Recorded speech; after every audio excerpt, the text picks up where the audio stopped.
அனைவருக்கும் வணக்கம். நம்மளோட ஸ்ரீபக்தி சேனலில் இன்றைக்கி ஸ்ரீ சரவு மகாகணபதி கோவில் தான் பார்க்க போகிறோம். இந்த கோவில் எங்கே அமைஞ்சிருக்கு அப்படின்னா தக்ஷிண கன்னடாவான மங்களூரில் தான் இந்த கோயில் அமைஞ்சிருக்கு. ரொம்ப பிரசித்தி பெற்ற ஸ்ரீ சரவு மகாகணபதி திருக்கோவில் தான் இந்த வீடியோவில் பார்க்க போகிறோம். வாங்க இப்போ நம்ம மகாகணபதியை தரிசனம் பண்ணலாம். மகாகணபதி கோயில் என்ட்ரன்ஸ்லேயே நிறைய கார் பார்க்கிங்கும் அமைச்சிருக்காங்க. இங்கே கார் அப்புறம் புது வண்டிகள்லாம் பூஜை பண்ணுறதுமே ரொம்ப பிரசித்தியாக சொல்லப்படுகிறது. இந்த கோவில் 800 ஆண்டுகளுக்கு மேல் பழமையான கோவில். இந்த கோவிலுடைய 3 நிலை ராஜகோபுரம் பார்க்கிறோம். இந்த கோவிலை துளுவ பகுதியை ஆண்ட மகாராஜா ஸ்ரீ வீரபாகு அப்படிங்கிறவர் தான் நிர்மாணிச்சிருக்கார். அடுத்ததாக ராஜகோபுரத்தை நம்ம பார்த்தாச்சு. இப்போ கோயிலுடைய மெயின் என்ட்ரன்ஸில் அமைஞ்சிருக்கக்கூடிய விநாயகர் மற்றும் நாகர்களுடைய சன்னதி பார்க்கிறோம். விநாயகர் கோயிலே நாகர்கள் பிரதிஷ்டை பண்ணியிருக்கிறது ரொம்ப சிறப்பாகவே சொல்லப்படுகிறது.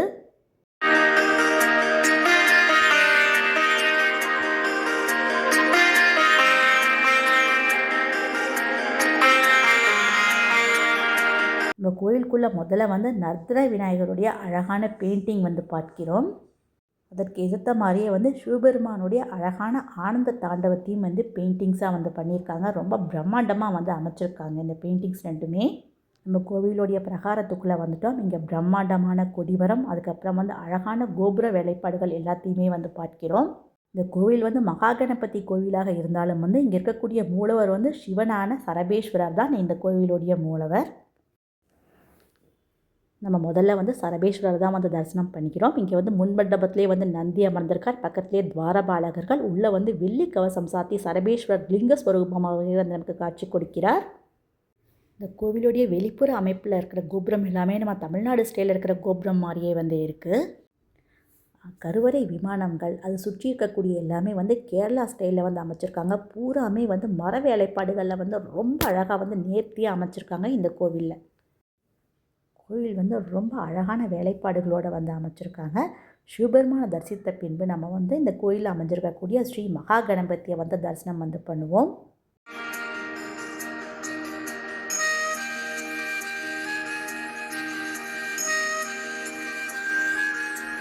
விநாயகரை பார்த்துட்டு நம்ம வெளிப்பிரகாரத்தில் இருக்கக்கூடிய ஸ்ரீ ரக்தேஸ்வரி உடைய தனி சன்னதி தான் பார்க்கிறோம். இந்த கோவிலுடைய ஸ்தல வரலாறு என்ன அப்படிங்கிறதையும் பார்ப்போம். இந்த பகுதியை ஆண்ட மகாராஜா வீரபாகு தனக்கு பக்கத்தில் இருக்கக்கூடிய புலியை குறிவைக்க எண்ணி தற்செயலாக ஒரு பசுவை அம்பினால் கொன்றார். இந்த பாவத்திற்கு பரிகாரமாக ஸ்ரீ பரத்வாஜ முனிவரின் ஆலோசனைப்படி இங்கே இருக்கக்கூடிய சிவலிங்கத்தை அவர் பிரதிஷ்டை பண்ணினார். இந்த சிவலிங்கத்துக்கு பேர் தான் சரபேஸ்வரர். இந்த கோவிலுடைய தீர்த்தமும் ஷரதீர்த்தம்.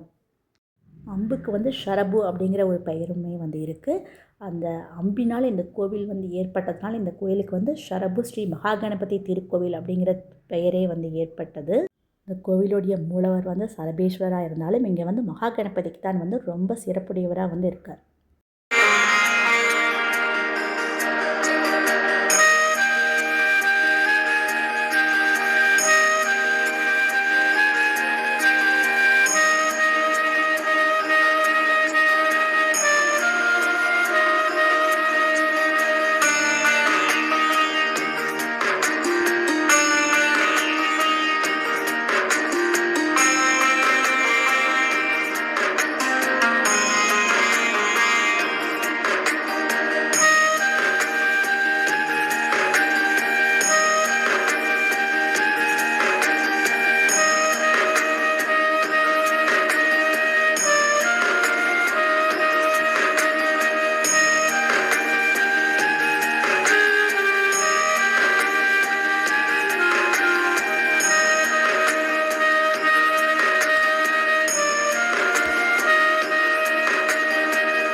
அழகாக இருக்கக்கூடிய விநாயகர், பார்வதி மற்றும் சிவபெருமானுடைய பெயிண்டிங்ஸும் பார்க்கிறோம். அற்புதமான ஸ்ரீ சரபு மகாகணபதி திருக்கோவில் தான் பார்த்தோம். இந்த வீடியோ உங்களுக்கு பிடிச்சிருக்குன்னு நினைக்கிறேன். நம்ம ஸ்ரீபக்தி சேனலை லைக் பண்ணி சப்ஸ்கிரைப் பண்ணுங்கள். இந்த வீடியோ பார்த்த அனைவருக்கும் மிக்க நன்றி.